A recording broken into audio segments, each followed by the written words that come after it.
नमस्कार आप सभी को। स्वागत है आपके एक नए लेक्चर में। ये क्वेश्चन हमने इसमें 10 साल के सारे पीवाईक्यू लाए हैं सामाजिक विज्ञान क्लास 10th का। ये आपके बोर्ड एग्ज़ाम के लिए बहुत ज़्यादा इम्पोर्टेंट है, ठीक है। तो चलिए क्लास में आगे बढ़ते हैं। और इससे आगे बढ़ने से पहले चैनल को सब्सक्राइब कर दीजिए, वीडियो को लाइक कर दीजिए और सभी लोगों को ये लिंक शेयर कर दीजिए जो भी बच्चे क्लास 10th में है, ठीक है। चलिए आगे बढ़ते हैं। पहला क्वेश्चन है, यंग इटली की स्थापना किसने की थी, ठीक है। यंग इटली की स्थापना किसने की थी, तो ये की थी मेजनी ने। किसने की थी? मेजनी ने। फिर है, रूस में कृषक दास प्रथा का अंत कब हुआ, तो ये हुआ था 1861 में। रूस में कृषक दास प्रथा का अंत 1861। फिर है, वियतनाम में टोकन फ्री स्कूल की स्थापना कब हुई थी, तो ये हुई थी 1907 में। कब हुई थी? 1907 में। फिर है, जॉलवेरिन एक संस्था थी, तो किसकी संस्था थी? ये व्यापारियों की। जॉलवेरिन व्यापारियों की संस्था थी, ठीक है। फिर चलते हैं आगे। रक्त एवं लौह नीति का अवलंबन किसने किया था, तो ये क्या था? बिस्मार्क ने। फिर है, बौदाई की सरकार कहाँ थी, ठीक है। तो ये है दक्षिणी वियतनाम में। कहाँ थी? दक्षिणी वियतनाम में।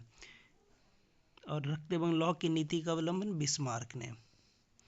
फिर है अगला, लखनऊ समझौता किस वर्ष हुआ था, तो ये हुआ था 1916 में। कब हुआ था लखनऊ समझौता? 1916 में। फिर सविनय अवज्ञा आंदोलन कब और किस यात्रा से शुरू हुआ, तो ये कब शुरू हुआ था? 1930 की दांडी यात्रा से। सविनय अवज्ञा आंदोलन 1930 की जो दांडी यात्रा थी वहां से शुरू हुआ था, ठीक है।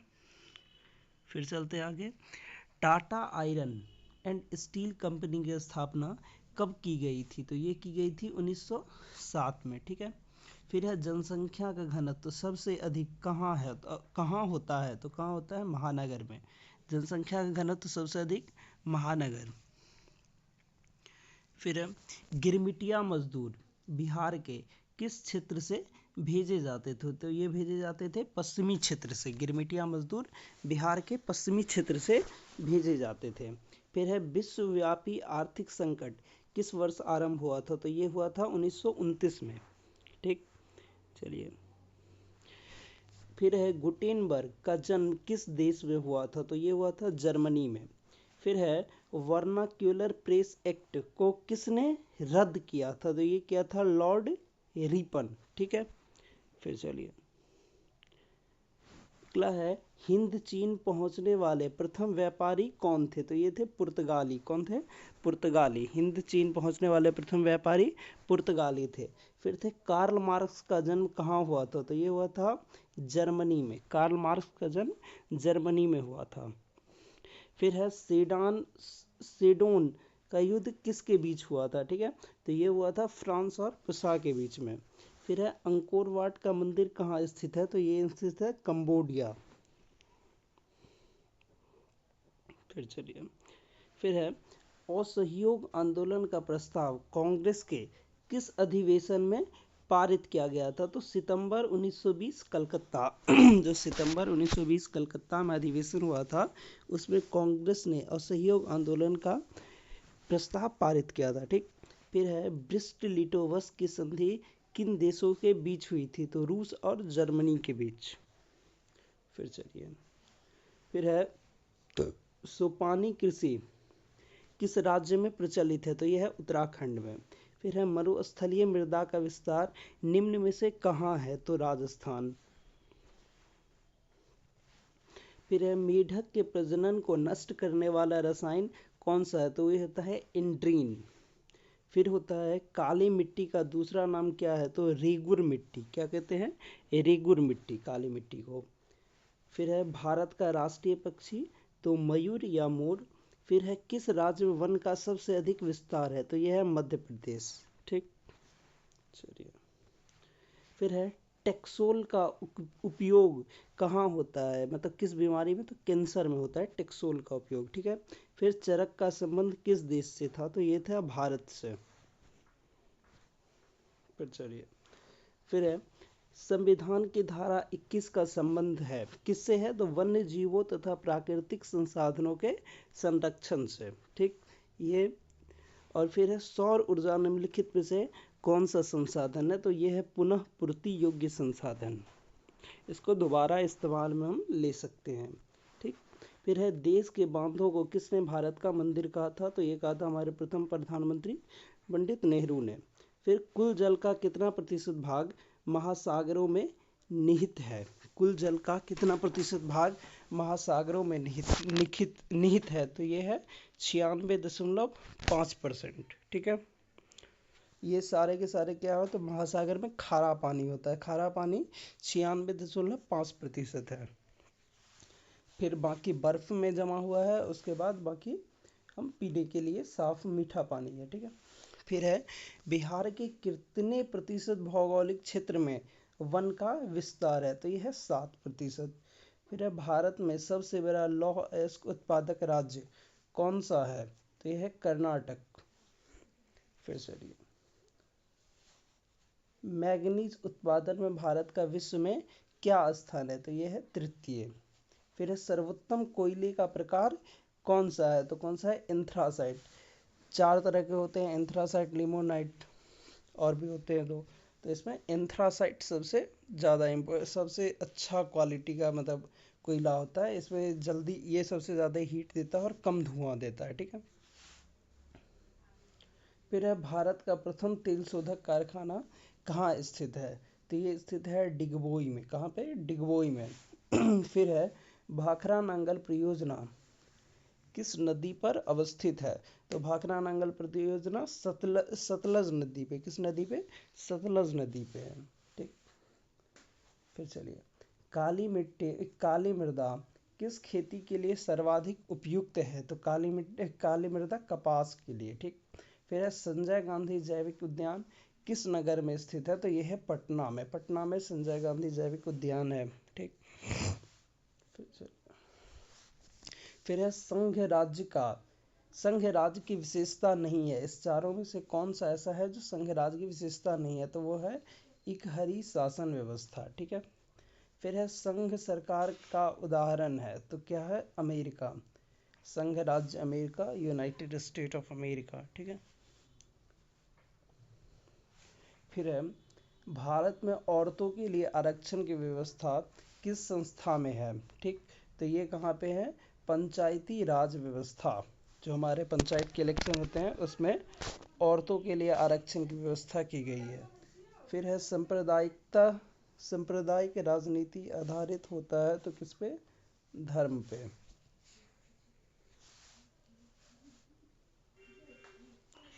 फिर सूचना के अधिकार आंदोलन की शुरुआत कहाँ से हुई? तो राजस्थान। राजनीतिक दलों की नींव सर्वप्रथम किस देश में पड़ी? तो यह है ब्रिटेन। चलिए, किसे लोकतंत्र का प्राण माना जाता है? तो किसे माना जाता है? राजनीतिक दलों को। राजनीतिक दलों को लोकतंत्र का प्राण माना जाता है। फिर है गठबंधन की सरकार बनाने की संभावना किस प्रकार की दलीय व्यवस्था में होती है? तो होती है बहुदलीय व्यवस्था में, जिसमें बहुत सारे पार्टी मिलकर सरकार बनाते हैं, बहुदलीय व्यवस्था कहते हैं। ठीक है। फिर है ग्राम पंचायत का कार्यकाल कितने वर्षों का होता है? तो ये होता है 5 वर्षों का। फिर बिहार में पंचायती राज व्यवस्थाएं हैं, राज संस्थाएं हैं। तो बिहार में पंचायती राज संस्थाएं हैं 3 स्तरीय। अगला क्वेश्चन है, भारतीय संविधान के अनुच्छेद 19 में देश के सभी नागरिकों को कौन सा मूल अधिकार दिया गया? तो यह है स्वतंत्रता का अधिकार। क्या है? स्वतंत्रता का अधिकार। फिर है लोकतंत्र की सफलता निर्भर करती है। लोकतंत्र की सफलता नागरिकों के विवेकपूर्ण सहभागिता पर लोकतंत्र की जो स्वतंत्रता है, मतलब लोकतंत्र की जो सफलता है वो निर्भर करती है। नागरिक अगर विवेकपूर्ण तरीके से मतलब भाग लेते हैं वोटिंग में, तो वही लोकतंत्र की सफलता उसी पे निर्भर करती है। ठीक है। फिर चलिए, 15वीं लोकसभा चुनाव में पूर्व लोकतंत्र में महिलाओं की भागीदारी, मतलब पूर्व लोकतंत्र में महिलाओं की भागीदारी कितनी थी? तो ये थी 10%। ठीक है। जो 15वीं लोकसभा का चुनाव हुआ उससे पूर्व लोकतंत्र में जो थी महिलाओं की भागीदारी वो 10% थी, मतलब महिलाएं जो वोट देने जाती थी वो 10% थी, ठीक है। फिर है नर्मदा बचाओ आंदोलन संबंधित है किससे? पर्यावरण से। नॉर्मल सा बात है, नर्मदा क्या है? नदी है, जिसको बचाने के अगर आंदोलन चल रही है तो नदी, पहाड़, जंगल ये सभी पर्यावरण के अंतर्गत आते हैं। जैसे अभी अरावली बचाओ एक आंदोलन चला था, तो ये भी पर्यावरण के अंतर्गत आता है, ठीक है।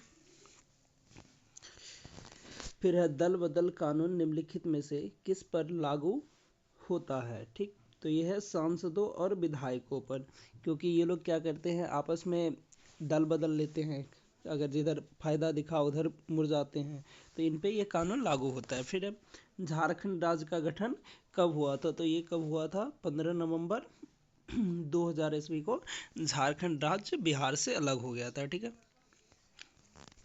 फिर भारत में किस प्रकार की शासन प्रणाली है? तो यहाँ पे है संघीय और संसदीय शासन प्रणाली है, ठीक है। फिर है पंचायती राज व्यवस्था सर्वप्रथम किस राज्य में लागू की गई? तो वो है राजस्थान। राजस्थान में पंचायती राज व्यवस्था सबसे पहले भारत में लागू की गई थी, ये याद रखिएगा, ये पूछ सकता है इस बार। फिर है भारतीय जनता पार्टी की स्थापना, जो हमारी बीजेपी पार्टी है, इसकी स्थापना कब हुई थी? तो वो हुई थी 1980 में, ठीक है। फिर निम्नलिखित में से कौन राष्ट्रीय दल है? तो कौन सा है? भारतीय राष्ट्रीय कांग्रेस। और बाकी इसमें से जनता दल ये सभी क्या है? क्षेत्रीय पार्टी है, वो उसी स्टेट में लड़ती है। अभी जो राष्ट्रीय दल है वो मुख्य रूप से बीजेपी है और एक कांग्रेस है, ठीक है। फिर चलिए, फिर है इनमें से कौन से देश में मिश्रित अर्थव्यवस्था है? अब यहाँ से इकोनॉमिक्स का क्वेश्चन आपका स्टार्ट हो गया। तो मिश्रित अर्थव्यवस्था कहाँ पे है? भारत में, ठीक। फिर है भारत में योजना आयोग का गठन कब किया गया था? तो ये कब किया गया था? 15 मार्च 1950 को। भारत में योजना आयोग का गठन 15 मार्च 1950 को किया गया था, ठीक है। फिर चलिए, फिर कह रहा है जिस देश की राष्ट्रीय आय अधिक होती है वह देश कहलाता है, क्या कहलाता है? विकसित। जहाँ की राष्ट्रीय आय, जैसे अभी हम चौथी नंबर की इकोनॉमी बन गए हैं, लेकिन अभी भी जो हमारे पर कैपिटा इनकम है वो बहुत पीछे है। जब हमारी भी पर कैपिटा इनकम बाकी देशों के मुकाबले बहुत ज़्यादा हो जाएगी, तब हम भी विकसित राष्ट्र कहलाएंगे, ठीक है। फिर है बिहार के किस जिले का प्रति व्यक्ति आय सर्वाधिक है? तो वो कहाँ का है? पटना। हमारे बिहार में जितने भी अमीर लोग रहते हैं वो पटना में रहते हैं, ठीक है। बाकी क्योंकि पटना ही एक ऐसा शहर है हमारे बिहार का जो बिहार को रिप्रेजेंट करता है, बाकी अभी कोई भी उतना डेवलप जिला नहीं हो पाया है बिहार में, ठीक है। फिर चलिए, फिर है भारत का केंद्रीय बैंक कौन सा है? तो वो है रिजर्व बैंक ऑफ इंडिया, ये तो सब जानते होंगे। फिर है व्यावसायिक बैंकों का सर्वप्रथम राष्ट्रीयकरण कब किया गया था? तो ये किया गया था 1969 में। उस टाइम शायद इंदिरा गांधी की सरकार थी, तो उन्होंने बैंकों का राष्ट्रीयकरण, नेशनलाइजेशन किया था बैंकों का, ठीक है। फिर चलिए, फिर है ऊर्जा के मुख्य स्रोत क्या हैं? तो वो हैं इनमें से सभी। कोयला भी है, पेट्रोलियम भी है, विद्युत भी है, ठीक है। कोयले से ही बिजली निकलती है, मतलब कोयला जो जमीन के अंदर से, पेट्रोलियम भी निकलता है जमीन के अंदर से, ये सभी क्या है? ऊर्जा के स्रोत। फिर है इनमें कौन सी बहुराष्ट्रीय कंपनी है, मल्टीनेशनल कंपनी? तो वो है फोर्ड मोटर्स भी है मल्टीनेशनल, मतलब एक से ज़्यादा देशों में। सैमसंग भी है और कोका कोला, ये तीनों क्या है? मल्टीनेशनल। तो इसका आंसर हो जाएगा इनमें से सभी। मल्टीनेशनल वो कंपनियां होती है जो बहुत से देश, एक देश से ज़्यादा देशों में काम करती है, ठीक है। जैसे आपका गूगल, यूट्यूब, ये सभी क्या है? मल्टीनेशनल कंपनी है। फिर है उपभोक्ता अधिकार दिवस कब मनाया जाता है? तो ये मनाया जाता है 15 मार्च को, ठीक। फिर है स्वर्ण आभूषणों की शुद्धता को सुनिश्चित करने के लिए किस मान्यता प्राप्त चिन्ह का होना आवश्यक है? तो वो है हॉलमार्क। और जब भी कोई सामान खरीदते हैं तो या कोई भी आभूषण खरीदते हैं तो उसमें वो चेक हॉलमार्क आपको बोलता है चेक करने के लिए, ठीक है।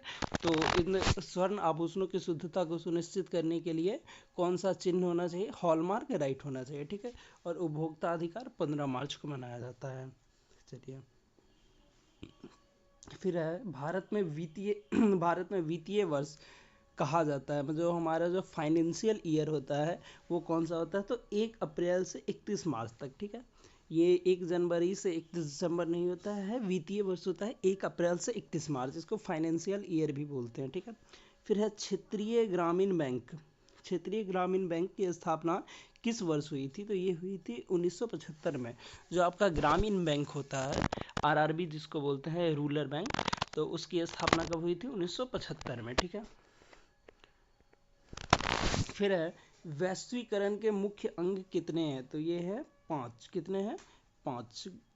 फिर है मानव पूंजी के प्रमुख घटक हैं। मानव पूंजी के प्रमुख घटक क्या हैं, तो ज्ञान, कौशल और अनुभव, ये तीनों। ज्ञान आपके नॉलेज, कौशल आपका जो स्किल होता है, और अनुभव आपका जो एक्सपीरियंस होता है, ये तीनों मानव पूंजी के प्रमुख घटक है। तो इनमें से सभी हो जाएगा इसका आंसर।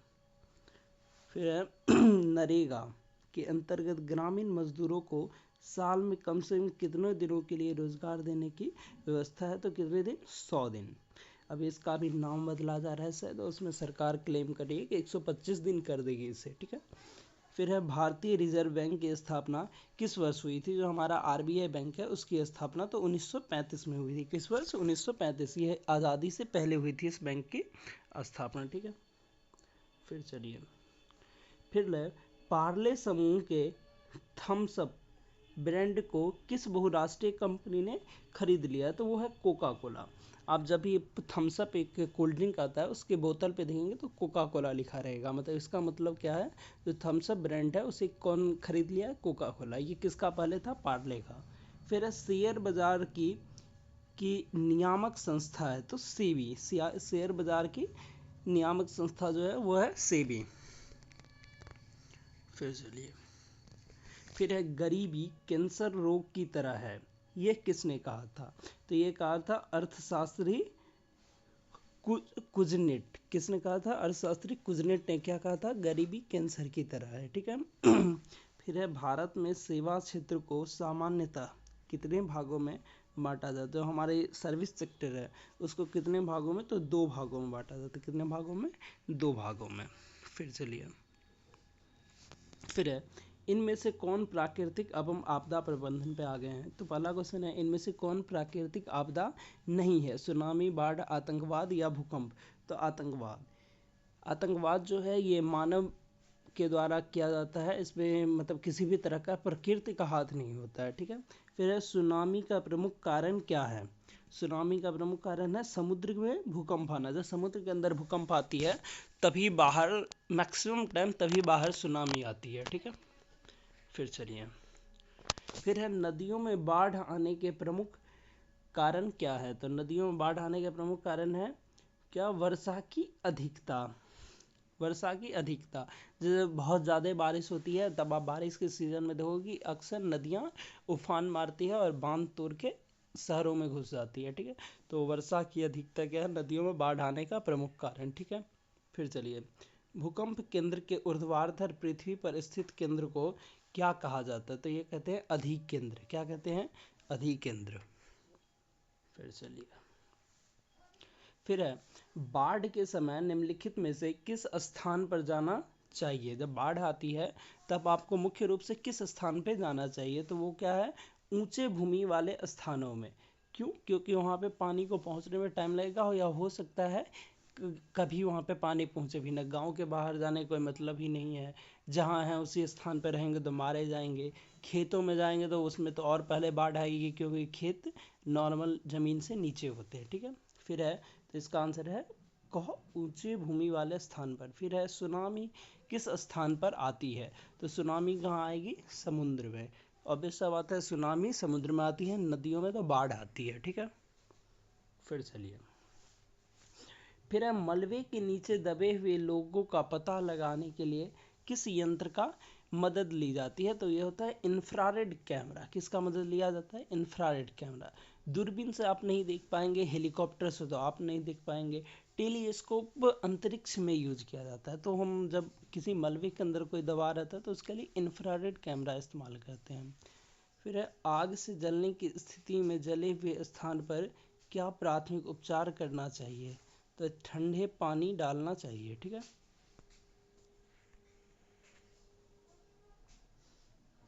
फिर है सुदूर संवेदी उपग्रह, रिमोट सेंसिंग सैटेलाइट का प्रयोग किस लिए होता है? तो ये किस लिए होता है? सभी के लिए, दूर संचार के लिए, संसाधनों की खोज के लिए और मौसम विज्ञान के लिए। जो हमारा सैटेलाइट होता है स्पेस में, वही उसका उपयोग हम इसी 3 काम के लिए कहते हैं। और इसके ये क्या कहते हैं, ये सैटेलाइट होते हैं जो हमारे पृथ्वी के ऊपर बहुत से घूम रहे होते हैं, ठीक है। जिन्हें रॉकेटों के द्वारा पृथ्वी के बाहर के कक्षों में स्थापित किया जाता है। वो दूर संचार के लिए, जो हमारा टेलीविज़न चलता है या न्यूज़ चलता है, उसके लिए। संसाधनों की खोज, वहाँ से स्कैन करके हम पता लगाते हैं जो कहाँ पे कोयला है, कहाँ पे क्या है। और मौसम विज्ञान, जो मौसम की जानकारी मिलती है, वो भी हमें उसी सैटेलाइट के थ्रू मिलती है, ठीक है। फिर है संचार का सबसे लोकप्रिय साधन है। तो क्या है संचार का सबसे लोकप्रिय साधन? सार्वजनिक टेलीफोन। नोट देखिए, आधुनिक संदर्भ में मोबाइल है, पर बोर्ड की पुरानी किताब में सार्वजनिक टेलीफोन दिया गया है, ठीक है। अब तो आदमी मोबाइल से चिपका रहता है, लेकिन बोर्ड की जो किताबें हैं वो बहुत दिनों से मॉडिफाई नहीं हुई है, तो आपकी किताब में सार्वजनिक टेलीफोन दिया गया है, ठीक है। तो इसीलिए आप सिर्फ सार्वजनिक, आप मोबाइल नहीं लगाएंगे, आप सार्वजनिक टेलीफोन लगाएंगे। लेकिन अब तो मोबाइल का दौर चल गया है। चलिए, फिर है बिहार का कौन सा क्षेत्र बाढ़ग्रस्त रहता है? तो वह उत्तरी बिहार। कौन सा बिहार? उत्तरी बिहार। क्या है, ये नेपाल के बहुत ज़्यादा करीब होता है। तो जब ही नेपाल पानी छोड़ता है तो यहाँ पे नदी है कोसी। कोसी क्या करती है, उसे बिहार का वो अगला क्वेश्चन है। तो उस नदी के कारण इस एरिया में बहुत ज़्यादा बाढ़ आती है, ठीक है। फिर है निम्नलिखित में से किस नदी को बिहार का शोक कहा जाता है? तो वो वही है कोसी नदी। इसे बिहार का शोक कहा जाता है। ये उत्तरी बिहार में सबसे ज़्यादा बाढ़ आती है। ये दोनों आपका VVI क्वेश्चन है, ठीक। वैसे तो सारे के सारे इंपॉर्टेंट क्वेश्चन है। आप पूरे लेक्चर को अच्छे से अटेंड कीजिए और 2 से 3 बार देखिए। और जो क्वेश्चन आपको बार बार याद नहीं हो रहा है, उसका नोट बनाइए और 3-4 बार उसको पढ़िए, ठीक है। फिर चलिए, फिर है सूखा, ड्राई स्पेल किस प्रकार की आपदा है? सूखा किस प्रकार की आपदा है? प्राकृतिक आपदा। बारिश न होना या बारिश न होना किस प्रकार की आपदा है? प्राकृतिक आपदा। उस पर मानव का कोई कंट्रोल नहीं। हालांकि अब हमने ऐसी टेक्नोलॉजी डेवलप कर ली है कि हम आर्टिफिशियल रेन करवा लेते हैं, लेकिन फिर भी प्रकृति के आगे इंसान कुछ नहीं कर सकता है। तो सूखा जो है वो प्राकृतिक आपदा है, ये बात याद रखिएगा। फिर है भूकंप संभावित क्षेत्रों में भवनों की आकृति कैसी होनी चाहिए? तो वो होती है आयताकार। कैसी होनी चाहिए? आयताकार, ठीक है। चलिए, फिर है कृषि सुखाड़ होता है। क्या होता है? जल के अभाव में, मिट्टी की नमी के अभाव में कृषि सुखाड़। तो जल के अभाव में, किस तरह के? जल के अभाव में, क्योंकि जल का अभाव होता है तभी मिट्टी में नमी के अभाव होगा। क्षय के कारण कोई मतलब, लवणता के कारण कोई मतलब ही नहीं है। तो जल के अभाव में क्या होता है? कृषि में सुखाड़ हो जाता है, जो फसलें सूख जाती है, ठीक है। फिर है महासागर की तली पर होने वाले कंपन को किस नाम से जाना जाता है? तो उसको सुनामी। जो महासागर के तली में भूकंप का कंपन होता है तो उसको सुनामी के नाम से, अभी हमने पढ़ा भी था कि सुनामी कैसे आती है, तो समुद्र के अंदर भूकंप आने से, ठीक है। अब सुनामी के बारे में, सूखे के बारे में, और कम से कम 3 से 4 प्राकृतिक आपदा और 3 से 4 मानव निर्मित आपदा के बारे में एग्जाम में पढ़ के जाइएगा, ठीक। चलिए, फिर है मानव शरीर में आग से जलने की स्थिति में प्राथमिक उपचार क्या है? तो क्या उपचार है? ठंडा पानी। पर सबसे पहला उपचार है, अगर किसी का हाथ जल गया या कुछ हो गया तो सबसे पहले उसे ठंडा पानी दीजिए, ठीक है। क्योंकि आप तुरंत तो अस्पताल ले नहीं जाएंगे। गर्म पानी क्या करेंगे? गर्म पानी देंगे तो ऑलरेडी उसका हाथ जला हुआ है। और बर्फ नहीं लगाया जाता है जले हुए पे, ठंडा पानी देते हैं, ठीक है। फिर है 26 जनवरी 2004 को विश्व के किस हिस्से में भयंकर सुनामी आया था? तो ये कहाँ आया था? बंगाल की खाड़ी, बे ऑफ बंगाल जो है, वहाँ पे सबसे ज़्यादा बहुत खतरनाक भूकंप आया था, ठीक है। भूकंप आया था, मतलब समुद्र के अंदर भूकंप आया था, जिसके कारण सुनामी आया समुद्र के बाहर। फिर है सूखे के लिए जिम्मेवार कारक है। तो सूखे के लिए जिम्मेवार कारक है वर्षा की कमी। फिर है आपदा प्रबंधन का मुख्य घटक कौन सा है? तो कौन सा है? स्थानीय प्रशासन, स्वयंसेवी संगठन, गांव तथा मोहल्ले के लोग, इनमें से सभी। तो इनमें से सभी। आपदा से बचाने के लिए आपको स्थानीय प्रशासन की भी सुविधा, स्थानीय प्रशासन भी आपकी सेवा करेगी। स्वयं सेवी संगठन जो हमारे एनजीओ होते हैं वो भी एक्टिव होते हैं, और गांव तथा वो जो आपके आसपास के लोग होते हैं वो तो सबसे ज़्यादा इम्पोर्टेंट है, क्योंकि ये दोनों बाद में आएंगे, पहले यही लोग आते हैं जो आपके आसपास के लोग होते हैं। ठीक है, तो ये आपके 100 इम्पोर्टेंट क्वेश्चन थे। अगर आप यहाँ तक पहुँचे हैं तो अगला मेरा जो है वो आप सबको धन्यवाद। ठीक है, चैनल को सब्सक्राइब कर दीजिए, वीडियो को लाइक कर दीजिए और ज़्यादा से ज़्यादा लोगों तक शेयर कीजिए, और मेरे चैनल को सपोर्ट कीजिए। ये न्यू चैनल है, और इसी तरह के और भी वीडियोज़ के लिए चैनल को सब्सक्राइब, वही कितना और बोलूँ, लाइक भी कर दीजिए, क्योंकि ये मेरा न्यू चैनल है और अभी मैं भी कोशिश कर रहा हूँ बस आप लोगों तक कंटेंट पहुँचाने की। इसके बाद देखते हैं फिर आगे क्या कैसे चलता है, ये एग्ज़ाम ख़त्म हो जाए फिर आगे कोर्स डिज़ाइन करेंगे, तो उसी के हिसाब से चलेंगे। मैं कभी इस पे पेड कोर्स वोर्स नहीं बेचने वाला अभी फ़िलहाल चैनल ग्रो तो करे पहले। चलिए मिलते हैं फिर कभी, तब तक के लिए अपना ख्याल रखिए, बाय।